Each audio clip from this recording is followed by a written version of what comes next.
కీర్తనల గ్రంథం 32వ కీర్తన.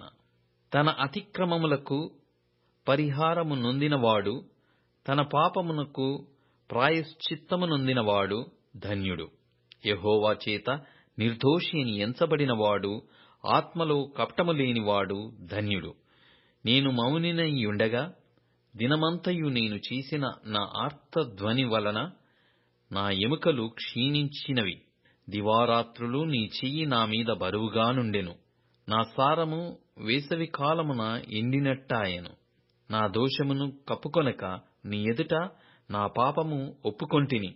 యెహోవా సన్నిధిని నా అతిక్రమములు ఒప్పుకొందుననుకొంటిని. నీవు నా పాపదోషమును పరిహరించియున్నావు. కావున నీ దర్శన కాలమందు భక్తిగల వారందరూ నిన్ను ప్రార్థన చేయుదురు. విస్తార జల ప్రవాహములు పొరలివచ్చినను నిశ్చయముగా అవి వారి మీదికి రావు. నా దాగుచోటు నీవే. శ్రమలో నుండి నీవు నన్ను రక్షించెదవు.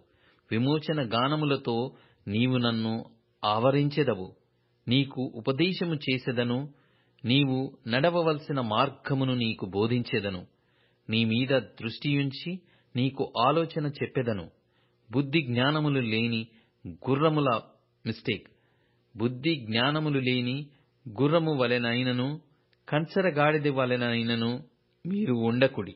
అవి నీ దగ్గరకు తేబడునట్లు వాటి నోరు వారుతోనూ కళ్ళెముతోనూ బిగింపవలెను.